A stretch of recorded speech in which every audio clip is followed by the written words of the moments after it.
నీ పెళ్ళాం చెడిపోతే అది నీ తప్పే, అంతేగాని బయట వాడిది కాదు. ఓకే. అండ్ అలాగే చాలా ఈవిడ కూడా క్లియర్ ఇది. గ్రహించాల్సింది ఇది కూడా ఏంటంటే, తెలుసుకోవాలి చాలా మంది. ఈవిడ గనక అటువంటి వేరే ఎఫ్ఐఆర్లు పెట్టుకుంటే అది వాడి తప్పు కాదు, నీ తప్పే. నీ తప్పు, నీ మొగుడు తప్పు తప్ప అవతల వాళ్ళది కాదు.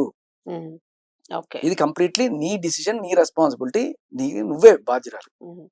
సో ఈ రకంగా ఈవిడ ఈ డ్రామా అప్పటి నుంచి ఆడుతుంది అన్నట్టుగా ఇప్పుడు మనకి సాక్ష్యాలు మొత్తం ఉన్నాయి దీనికి సంబంధించి. మీ దగ్గర కూడా అన్ని డాక్యుమెంట్స్ పోలీస్ స్టేషన్ లో, బద్వేల్ పోలీస్ స్టేషన్ లో జరిగిన పంచాయతీలు ఇవన్నీ కూడా. అవును. సో ఆ డాక్యుమెంట్స్ అవన్నీ కూడా ఉన్నాయి, మీరు చూపించండి. ఇంకొకటి ఏంటంటే ఆవిడ చేతి మీద భవానీ అనే పేరు ఉంటుంది. అచ్చా, ఓకే. మీరు ఆ పచ్చబొట్టు చూడండి, కొన్ని ఇంటర్వ్యూస్ లో కూడా మీకు కనబడుతుంది, భవానీ అనే పేరు ఉంటుంది.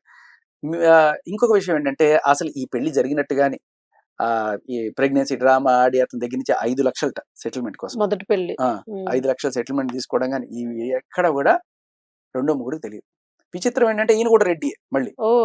సో ఈయన కూడా మున్రెడ్డి, ఇది కూడా ఆవిడ హర్షవీణ రెడ్డి అని పెట్టుకున్న ఆ ప్రొఫైల్ చూసి రెడ్డి అని చెప్పి కనెక్ట్ అయ్యారా అనేది కూడా మనకు తెలియదు, ఆయన బయటకు వచ్చి చెప్తే తప్ప, మున్రెడ్డి చెప్తే తప్ప. ఎందుకంటే ఇక్కడ మనకి కనబడుతున్నది ఏంటి అంటే ఇద్దరు రెడ్డిలే. ఆయన మొదటి హస్బెండ్ రెడ్డియే, ఈయన రెడ్డియే. సో వై బికాజ్ ఈవిడ రెడ్డి అని మెన్షన్ చేయడం వల్ల మ్యాచ్ అవుతుంది, మనకి సేమ్ కమ్యూనిటీ కదా, లవ్ చేయొచ్చు, పెళ్లి చేసుకోవచ్చు, ఇష్యూస్ రావు అని ఆ ఉద్దేశంతో రెడ్డి కూడా కనెక్ట్ అయ్యారు అన్నట్టుగా అనిపిస్తుంది.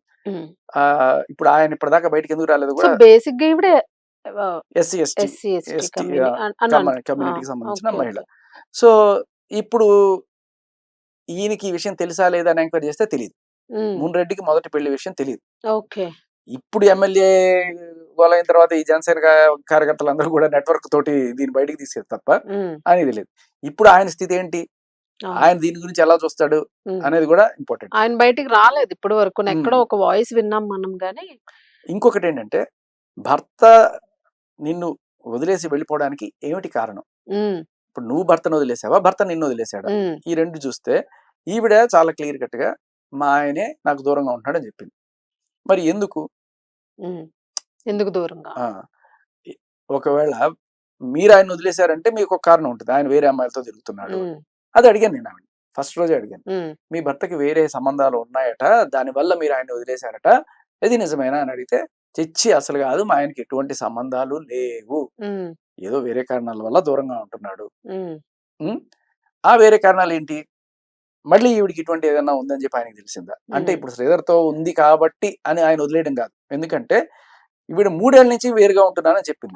శ్రీధర్తో రిలేషన్ అంటే మిగతా 1.5 year ముందు ఏం జరిగింది, ఎందుకు ఈయన ఈవిడ నుంచి దూరంగా ఉంటున్నాడు అనేది చాలా లాజిక్స్ ఉన్నాయి దీనిలో. సో ఆయన దూరంగా ఉంటున్నాడా, లేకపోతే ఉంటున్నట్టు ఊరికి ఇప్పుడు వచ్చి కలరిస్తున్నారా? ఎందుకంటే అక్కడ కూడా ఇంకొక లాజిక్ ఏంటంటే, ఇప్పుడు చెప్తున్న దాంట్లో ఇన్కన్సిస్టెన్సీ. బిడ్డ పుట్టాడు, బిడ్డ పుట్టంగానే ఆయన వదిలేసి వెళ్ళిపోయాడు. ఆవిడ లెక్క ప్రకారం బిడ్డకి 3 ఏళ్ళమ్మా, వీళ్ళు దూరంగా ఉండి 3 ఏళ్ళు. అంటే ఏంటి, బిడ్డ పుట్టిన తక్షణం వదిలేసి వెళ్ళిపోయాడు. ఏమనుకున్నాడు ఆయన, ఈ బిడ్డ నాది కాదనుకుని వెళ్ళిపోయాడా? ఒకవేళ అదే నిజమైతే మరి ఆ బిడ్డ రెస్పాన్సిబిలిటీ తీసుకోవడానికి ఎందుకు వస్తాడు? బిడ్డ రెస్పాన్సిబిలిటీ ఆయన తీసుకున్నాడు అంటే దాని అర్థం ఏంటి, అదే అనుకోలేదు ఆయన. ఈ బిడ్డ నావాడే అనుకున్నాడు. బిడ్డ నా కొడుకే అనుకున్నప్పుడు తండ్రికి ఎలా ఉంటదమ్మా? ఈ రోజు రెస్పాన్సిబిలిటీ తీసుకోవడానికి వచ్చిన తండ్రి ఆ రోజు అంత చిన్న బుజ్జి తండ్రిని వాడు ఎంత నెత్తికెక్కించుకుంటాడా? అంటే ఈ తండ్రి ఒక మంచి తండ్రి, బిడ్డను చూడాలనుకునే మంచి క్యారెక్టర్ ఉన్న తండ్రి ఆ బిడ్డని చూసుకోకుండా ఉండడు, ఖచ్చితంగా అక్కడే ఉన్నాడు, బిడ్డను చూసుకుంటున్నాడు, డౌటే లేదు. ఏ తండ్రి అయినా అలాగే ఉంటాడు, అది కూడా రెస్పాన్సిబుల్ తండ్రి అనేది మనకు అర్థం అవుతుంది. మరి 3 ఏళ్ల క్రితం నన్ను వదిలేశాడనే మాట అబద్ధమే కదా? ఖచ్చితమైన అబద్ధం. ఎందుకంటే ఆయన he's a responsible father, he's there. అబ్బాయిని ప్రొటెక్ట్ చేసుకుంటూ కొన్నాళ్ళు ఉన్నాడు. మరి ఒక సంవత్సరం వచ్చిన తర్వాత లేకపోతే ఏదో పని మీద బద్వేలుకో లేకపోతే బెంగళూరుకో ఏదో వెళ్తున్నాడు ఆయన. సో ఆ వెళ్తున్న టైంలో వేరే వాళ్ళకి దగ్గర అవ్వడం కోసం నా భర్త నేను విడిగా ఉన్నాము, ఇప్పుడు మగాడైనా సరే వేరే ఎఫ్ఐఆర్లు పెట్టుకోవాలనుకునే వాళ్ళు ఏం చేస్తారంటే, మీకు ఆవిడ ఉంది కదా అని ఎవరైనా అమ్మాయి అడిగితే, లేదు మా ఆవిడకి నాకు గొడవలు అయ్యాయి, ఏదో ఊరికే ఉంటున్నాం అంటే ఉంటున్నాం కానీ నేను సపరేట్ గా ఉంటాను, ఎందుకంటే వీడు ఒక సానుభూతితో దానికి దగ్గర అవడానికి ఇటువంటి కారణాలు చెప్తుంటాడు. అలాగే ఆడవాళ్ళైనా సరే నేను మా భర్త దూరంగా ఉంటున్నాం చెప్పుకోవడం వల్ల వేరే వాళ్ళకి దగ్గర అవ్వచ్చు. సో ఇటువంటి కారణాలు చూపించి ఆ ఎమ్మెల్యేని ఇది చేశారా, ట్రాప్ చేశారు. ఆ ఫేస్బుక్ లో ఫస్ట్ చాటింగ్ ఏదైతే జరిగిందో, ఈ ఫేస్బుక్ ఒకటి మళ్ళీ కాంబినేషన్ ప్రతి చోట ఫేస్బుక్, గీతలు, ప్రెగ్నెన్సీ, ఈ డ్రామాలు ఇవన్నీ ప్రతి చోట జరుగుతాయి. కేసులు కేసులు పెడతా ఒకటి ఉమెన్ కార్డు ఉపయోగించి కేసు పెడతా, ఇంకోటి SC/ST కార్డు ఉపయోగించి కేసు పెడతా, ఇంకోటి ప్రెగ్నెన్సీ కార్డు ఉపయోగించి పెడతా. సో ఇక్కడ ఈవిడ చెప్తున్న వాటిలో అబద్ధాలు. ఈవిడ ముందు ఫిజికల్ గా దగ్గర అయిపోతుంది ఫస్ట్. సో ఇక్కడ మళ్ళీ ఇంకొక ఇన్కన్సిస్టెన్సీ ఏంటి, రాత్రి 10 గంటలకి ఎమ్మెల్యే గారితో కారులో వెళ్ళి ఆయన ఇది చేశాడు, నన్ను కిడ్నాప్ రేప్ చేశారు. నువ్వు రాత్రి 10 గంటలకి నువ్వు అసలు ఎమ్మెల్యే కారులో ఎందుకు వెళ్ళావు అని నేను అడిగితే ఆవిడ ఏం చెప్తుంది, వద్దు మన ఇద్దరికి మధ్య సంబంధం వద్దు అని చెప్పడానికి అంత దూరం వెళ్ళిందంట. అది ఫోన్ లో అది చెప్పడానికి కుదరలా. అది కూడా రాత్రి 10 గంటలకి వెళ్ళి, రాత్రి 10 గంటలకి 3 ఏళ్ల కొడుకును వదిలేసి వెళ్ళి చెప్పడమా? సో అది అసలు హైలీ ఇంప్రాక్టికల్ సిచ్యువేషన్. ఈవిడికి అర్థమయ్యే భాషలో ఎలా చెప్పాలంటే, ఎమ్మెల్యే గారి చాటింగ్లు అవి చూసినప్పుడు అతను వేరే అమ్మాయిలతో కూడా ఇలాగే మాట్లాడుతున్నాడు, రూమ్కి రమ్మని, రూమ్ బుక్ చేస్తాను రమ్మని చెప్పి కొంతమందితో మాట్లాడిన చాట్ నా దగ్గర ఉంది, లేకపోతే చూశాను అని చెప్తుంది. అమ్మా, ఆయన వేరే అమ్మాయితో మాట్లాడాడు, రూమ్ బుక్ చేస్తాను రమ్మన్నాడు. ఆ రూమ్ బుక్ చేస్తాను ఎందుకు రమ్మన్నాడు? ఆ రూమ్ లో ఆవిడని పిలిచి నీకు నాకు ఇటువంటి రిలేషన్ వద్దు, మంచిది కాదు అని చెప్పడానికి ఉండొచ్చు కదా. ఎందుకంటే సేమ్ లాజిక్ కారులో అంత దూరం వెళ్ళి రాత్రి 10 గంటలకి అక్కడికి వెళ్ళి అక్కడ కదా చెప్పుకోవాల్సింది.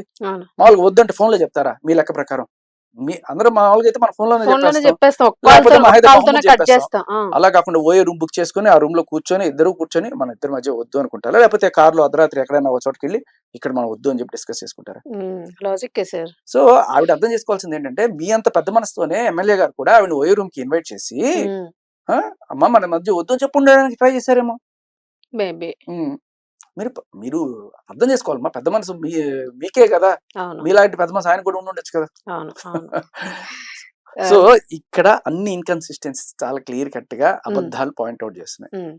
ఫస్ట్ ఆఫ్ ఆల్ ఆవిడ గతం దాచిపెట్టడం. ఇంకొకటి కూడా అన్నిటికన్నా $1 మిలియన్ క్వశ్చన్, ఆవిడకి కూడా ఇప్పుడు తెలియాల్సిన ఆన్సర్ వెతుకుతున్న క్వశ్చన్ ఏంటంటే, ఎమ్మెల్యే నన్ను ఎందుకు వదిలేశాడు? సరే, ఒకటి నీ గతం తెలిసి వదిలేశాడా, లేదు నువ్వు బ్లాక్మెయిల్ చేయడం వల్ల వదిలేశాడా, లేకపోతే ఇంకేంటి, లేకపోతే నీ బిహేవియర్ తట్టుకోలేక వదిలేశాడా, లేకపోతే ఏదైనా అయి ఉండొచ్చు. ఎందుకంటే మొదటి భర్త చాలా తీవ్రమైన ఇబ్బందులు పడుతూ ఆవిడ చేత 498 ఇవన్నీ కూడాను SC/ST అట్రాసిటీ కేసులు పెడతా ఉన్న బెదిరింపులు, తర్వాత 5 లక్షల సెటిల్మెంట్లు, ఇవన్నీ కూడా మన కళ్ళ ముందు కనబడుతున్నాం. So something is not right. And ఇంకోటి తెలుసా, ఆ పచ్చబొట్టు ఆవిడ భవానీ అనే రాయించుకున్న పచ్చబొట్టు అది ప్రేమతో కూడా కాదట. కరెక్ట్ గా పోలీస్ అప్పటిదాకా లేదట, పోలీస్ స్టేషన్ కి వెళ్ళడానికి ముందు ఆ పచ్చబొట్టు వేయించుకొని చూడండి నేను ఎంత లవ్ చేశానో, ఇంత గాఢంగా కాబట్టి పచ్చబొట్టు. వాళ్ళు షాక్ట, ఇదేంటి నిన్న లేదు ఇవాళ పచ్చబొట్టు ఎక్కడి నుంచి వచ్చిందని చెప్పి. సో చూడండి సార్, అనుమానించేవాడు అని ఇంకొకటి వాళ్ళేమో కాదు అంటే, ఈవిడ ముందుగానే చెప్తుంది ఒక ఇంటర్వ్యూలో జర్నలిస్ట్ ని కొడుతూ, ఆయన బూతులు తిడుతూ, నేను ఎంత క్రిమినల్ బ్రెయిన్ నీకు అర్థం కాదు అన్నప్పుడు నాకు నిజంగా ఏదో సరే ఆయన బెదిరించడానికి చెప్పుంటుంది. అంటే ఒక్క రోజు ముందు లేని పచ్చబొట్టు, భవానీ అనే పచ్చబొట్టు ఆ నెక్స్ట్ రోజు కేసు పెట్టడానికి వెళ్ళే ముందు ఉందంటే, పోలీసులను నమ్మించడానికి ఆవిడ చేస్తున్న డ్రామాలు ఎలా ఉన్నాయి, మీడియాని నమ్మించడానికి ఆవిడే ఒప్పుకుంది నాది క్రిమినల్ మెంటాలిటీ అని. మరి క్రిమినల్ మెంటాలిటీ ఉండేటప్పుడు ఇట్లా వేసుకెళ్తేనే కేసులు అవుతాయని ఆవిడ తెలుసు. ఏడవాలి, పోలీస్ స్టేషన్ లో ఏడవాలి అని కూడా తెలుసు. ఇంకా లేకపోతే నాకు వేరే గతి లేదు, నేను చచ్చిపోవడం తప్ప ఆత్మహత్య చేసుకోవడం, ఇటువంటి డ్రామాలన్నీ చేస్తే అమ్మో పోలీసులు FIR పెడతారని ఆడవాళ్ళు కదా. ఇది నేర్చుకున్నారు ఓవర్ పీరియడ్ ఆఫ్ టైం, దీన్ని గట్టిగా వాడుతున్నారు. సో క్రిమినల్ మెంటాలిటీ అంటే ఏంటంటే అమ్మా, అవతల వాళ్ళని ఎలా పడవాలి కాదు, వాడిని పొడుచుకునేలాగా చేయాలి, లేకపోతే వాడిని పోలీసులు పొడిచేట్టు ఎలా చేయాలి, పోలీసులతో ఇరికించి వాడిని ఎలా చేయాలి, వాడిని కేసులో ఎలా బుక్ చేయాలి అనేది క్రిమినల్ మెంటాలిటీ. అమాయకులు డైరెక్ట్ గా వెళ్ళి పొడుస్తారు, వీళ్ళు కేసులు పెట్టి వాళ్ళని ఇరికిస్తారు. ఇది క్రిమినల్ మెంటాలిటీ.